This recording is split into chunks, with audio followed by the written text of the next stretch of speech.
बिस्मिल्लाहिर्रहमानिर्रहीम।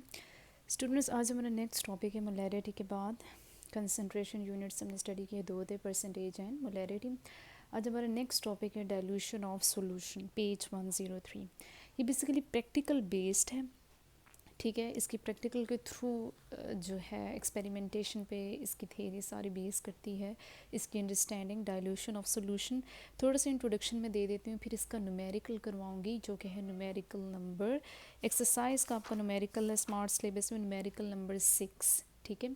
Numerical solve करवाऊंगी मैं, theory थोड़ी सी इंट्रोडक्शन में दे देती हूँ, उसके बाद इसकी मज़ीद अंडरस्टैंडिंग होगी थ्रू प्रैक्टिकल जो कि लैब में हम परफॉर्म करेंगे, ठीक है। इसमें बेसिकली है क्या, डाइल्यूशन ऑफ सॉल्यूशन का मतलब क्या है? इसका मतलब है कि दो तरह के आपके पास सॉल्यूशंस होते हैं। एक होता है कंसंट्रेटेड सॉल्यूशन, कंसंट्रेटेड सॉल्यूशन जिसमें सोल्यूट की अमाउंट कंपैरेटिवली या रिलेटिवली ज़्यादा होती है। जैसे कि ये आपके पास फ्लास्क है, लेट्स सपोज ये 100 सेंटीमीटर क्यूब का फ्लास्क है, ठीक है। मीन्स इसमें सॉल्वेंट कितना आ सकता है, 100 सेंटीमीटर क्यूब तक। 100 सेंटीमीटर क्यूब का मतलब 100 ml, ठीक है। अब कंसंट्रेटेड सॉल्यूशन क्या, जिसमें सोल्यूट की अमाउंट ज़्यादा है। अब इसमें सॉल्वेंट है वाटर, और इसकी जो कंसंट्रेशन है इस सॉल्यूशन की वो है 2 मोलर, मैं कह सकती हूँ, क्योंकि कंसंट्रेशन को हमने दो तरह से एक्सप्रेस की, एक परसेंटेज की फॉर्म में भी मैं बता सकती हूँ सोल्यूट की अमाउंट कितनी है इस सॉल्यूशन में, और मोलैरिटी की फॉर्म में भी मैं बता सकती हूँ। अब मैं कह रही हूँ कि इस सॉल्यूशन में 2 मोलर इसकी जो है वो कंसंट्रेशन है सॉल्यूशन की। अब 2 मोलर बेसिकली आपको क्या बता रहा है, ये सोल्यूट की अमाउंट बता रहा है इस सॉल्यूशन में। 2 मोलर मींस इसमें सोल्यूट की अमाउंट 2 मोलर है, ठीक है। 2 मोलर, ये मोलैरिटी का फार्मूला था, मैंने बताया था 2 मोलर कंसंट्रेटेड सॉल्यूशन होता है as compare to 1 molar. 2 molar का मतलब कि इसमें हमने मोलैरिटी को जिस तरह से रिलेट किया मैसेस के साथ, सोल्यूट्स के मैसेस के साथ। अगर मैं यहाँ पर सोल्यूट NaCl लूँ और अगर इसमें NaCl मैं कहती हूँ 2 मोलर है, मींस आपने इसके जो मोलर मैस है जो कि है 58.5, उससे 2 को मल्टीप्लाई किया, जितना उसका आया मोलर मैस उसको उतना वेट किया और इसमें डिज़ोल्व कर लिया, ठीक है। तो लेट्स सपोज मैं कहती हूँ कंसंट्रेटेड सॉल्यूशन है ये, और इसकी मोलैरिटी कितनी है, 2 मोलर। अब आपसे कहा जाता है डाइल्यूशन ऑफ सॉल्यूशन का मतलब कि इस कंसंट्रेटेड सॉल्यूशन से आप डाइल्यूट सॉल्यूशन प्रिपेयर करें, ठीक है। मैं कह सकती हूँ कि 2 मोलर सॉल्यूशन से आप प्रिपेयर करें 1 मोलर सॉल्यूशन। क्यों? क्योंकि 1 मोलर सॉल्यूशन डाइल्यूट सॉल्यूशन है एज़ कम्पेयर टू 2 मोलर। तो इस तरह से प्रैक्टिकल आता है कि 2 मोलर सॉल्यूशन से 1 मोलर सॉल्यूशन प्रिपेयर करें। वो अलग से फ्लास्क में आपको प्रिपेयर करना होता है। इसी सॉल्यूशन को यूज़ करके ये आपको प्रोवाइड किया जाता है जो कि कंसंट्रेटेड सॉल्यूशन है, और आपको अलग से फ्लास्क में, लेट्स सपोज मैं कहती हूँ 100 सेंटीमीटर क्यूब में 1 मोलर सॉल्यूशन प्रिपेयर करें इसका, ठीक है। NaCl का 1 मोलर सॉल्यूशन प्रिपेयर करें 2 मोलर सॉल्यूशन से, ठीक है। तो ये आपका बेसिकली प्रैक्टिकल होता है। आपने कैसे प्रिपेयर करना होता है, इसके लिए आप फार्मूला यूज़ करते हैं M1V1 is equal to M2V2, ठीक है।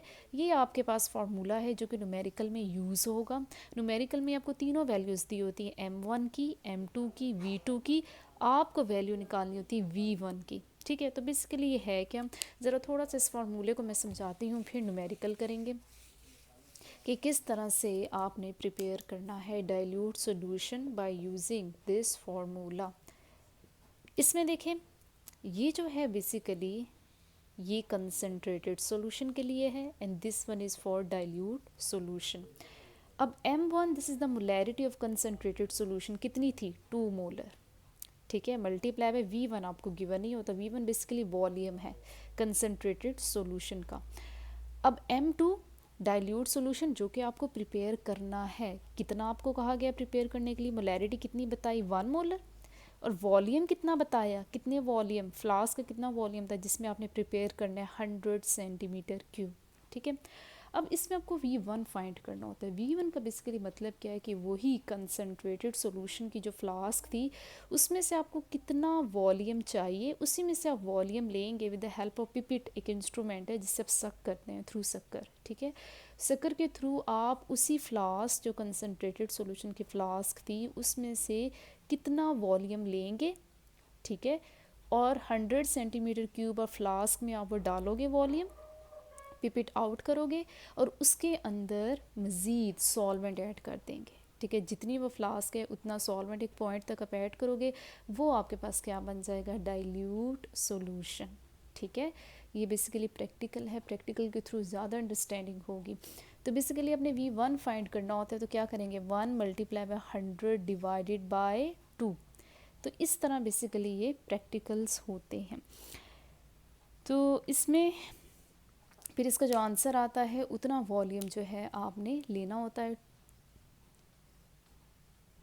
50 सेंटीमीटर क्यूब। मीन्स कितना वॉल्यूम आप लेंगे कंसनट्रेटेड सॉल्यूशन में से, 50 सेंटीमीटर क्यूब आप लोगे, मेजर करोगे वॉल्यूम, न्यू फ्लास्क में वो डालोगे और बाकी सारा उसमें क्या डाल देंगे, पानी डाल देंगे।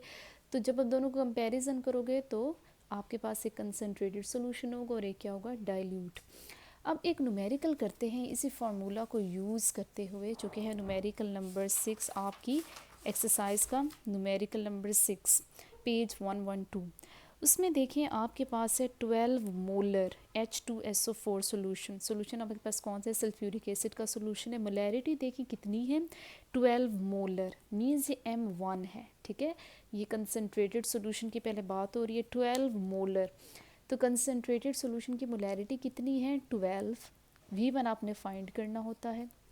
उसके बाद देखिए वी नीड ओनली, अब आपको वो प्रिपेयर करने के लिए कह रहे हैं डाइल्यूट सॉल्यूशन। उसका देखिए वॉल्यूम उन्होंने कितना बताया हुआ है, 500 सेंटीमीटर क्यूब। जो फ्लास्क जिसमें आपने प्रिपेयर करना है उसका वॉल्यूम कितना होना चाहिए, 500। ये बेसिकली फ्लास्क के ऊपर वॉल्यूम लिखा होता है, ये कितने ml की फ्लास्क है। और कितने मोलर आपने सोल्यूशन बनाना है, 0.1। ये सोल्यूशन आपने प्रिपेयर करना है, किससे प्रिपेयर करना है, 12 मोलर सल्फ्यूरिक एसिड सोल्यूशन से। अब देखें 12 मोलर और ये क्या है, 0.1 मोलर। कौन सा कंसनट्रेटेड है, 12 मोलर ज़्यादा कंसनट्रेटेड है, उसे अपने डाइल्यूट सोल्यूशन बनाना है जिसकी मोलैरिटी कितनी, 0.1।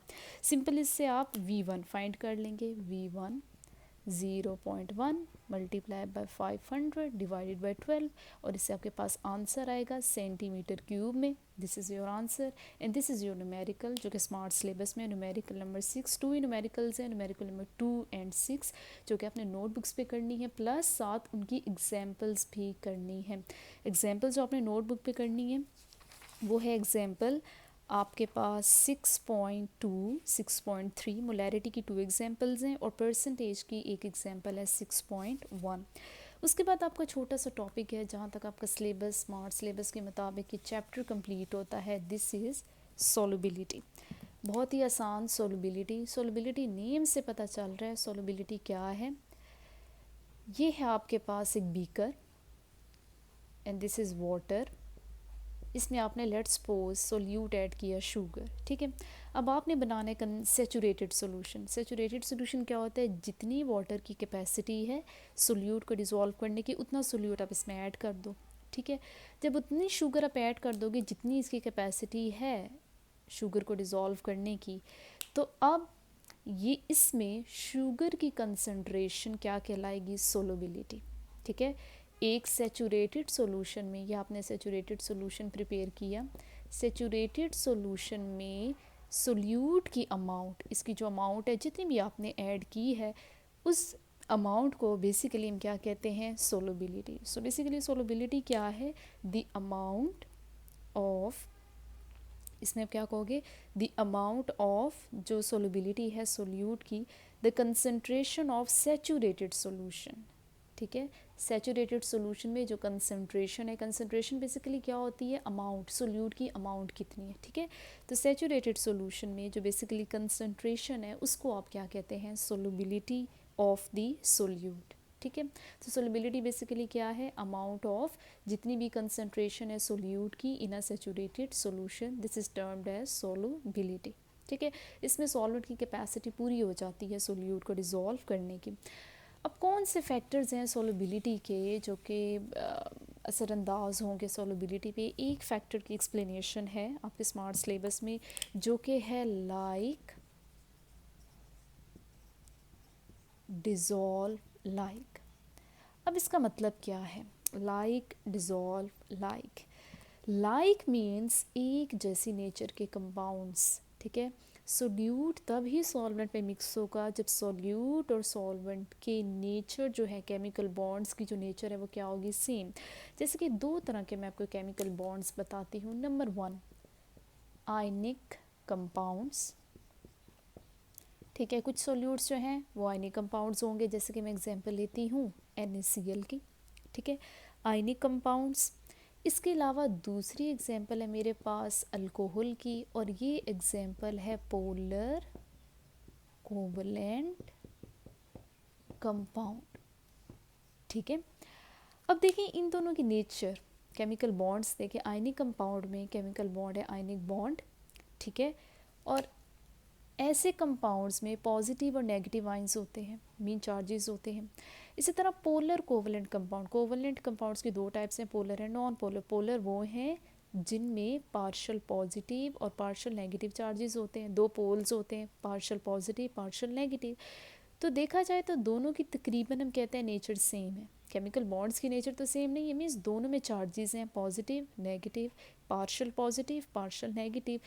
तो ये दोनों जो सोल्यूट्स अगर इस नेचर के होंगे, अगर सोल्यूट्स आयनिक कंपाउंड्स हैं, अगर सोल्यूट्स पोलर कोवलेंट कंपाउंड्स हैं, तो ये ऐसे सॉल्वेंट्स में डिज़ोल्व होंगे जिनमें ये चार्जेस होंगे पार्शियल पॉजिटिव या पार्शियल नेगेटिव दोनों। ये बेसिकली सोल्यूट्स की मैंने एग्जांपल दी। सोल्यूट और सॉल्वेंट की नेचर क्या होनी चाहिए, सेम।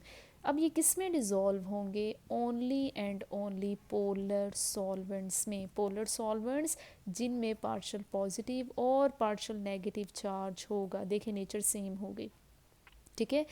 सिर्फ यही दो आयनिक कंपाउंड्स और पोलर कोवलेंट कंपाउंड सोलूबल होंगे किसमें, पोलर सॉल्वेंट में। कैसे सोलूबल हो जाएंगे, पोलर सॉल्वेंट के जो चार्जेस हैं ये ऑपोजिट चार्जेस को, सोल्यूट के जो ऑपोजिट चार्जेस हैं उनको क्या करेंगे, अट्रैक्ट करेंगे और अपने अंदर क्या कर लेंगे, डिसॉल्व, ठीक है। तो पोलर सॉल्वेंट में एक एग्जांपल है आपके पास वाटर की। क्यों, वाटर में देखें ऑक्सीजन पर पार्शियल नेगेटिव चार्ज और हाइड्रोजन पर पार्शियल पॉजिटिव चार्ज। तो पोलर सॉल्वेंट में जो बेस्ट एग्जांपल है वो किसकी है, वाटर की। वाटर वैसे भी यूनिवर्सल सॉल्वेंट है, वाटर को मोस्टली यूज़ करते हैं सोल्यूशन बनाने के लिए। तो water is a polar solvent और इसमें वही सब्सटेंसेस सोलूबल होंगे जो कि आयनिक कंपाउंड्स होंगे या फिर पोलर कोवलेंट कंपाउंड्स।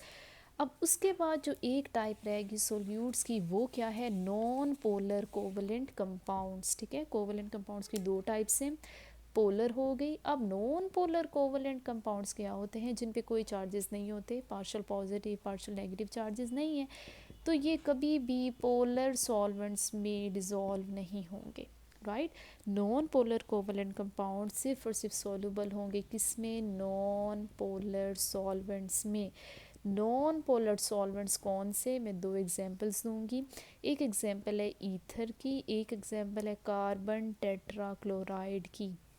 ये दोनों जो सॉल्वेंट्स हैं इन पे कोई चार्जेस नहीं है, पार्शियल पॉजिटिव भी नहीं पार्शियल नेगेटिव भी नहीं, इसलिए ये ऐसे सॉल्यूट्स को अपने अंदर डिज़ोल्व करेंगे जिनकी नेचर इन जैसी होगी, जो कि क्या होंगे, नॉन पोलर कोवलेंट कंपाउंड्स। तो ये मतलब था लाइक डिज़ोल्व, लाइक का कि नेचर ऑफ केमिकल बॉन्ड, ठीक है, उसमें तकरीबन सेम होनी चाहिए। चार्जेस वाले जो कंपाउंड्स हैं वो उनमें डिज़ोल्व होंगे पोलर सॉल्वेंट में। नॉन पोलर सॉल्वेंट किसको डिज़ोल्व करेंगे, नॉन पोलर कोवलेंट कंपाउंड्स में, ठीक है। ये वन ऑफ दी जो प्रिंसिपल है सॉल्युबिलिटी का कि लाजमी जहन में रखना है अगर आप कोई चीज़, कोई भी सॉल्यूट सॉल्वेंट में डिज़ोल्व करें कि दोनों की नेचर जो है वो सेम होनी चाहिए, अदरवाइज वो कभी भी सॉल्युबल नहीं होगा। जो बाकी टू फैक्टर्स उनके नेम्स हैं, नंबर 2 क्या है, solute solvent interaction, and number 3 is the temperature. यहाँ तक आपका स्मार्ट सिलेबस है।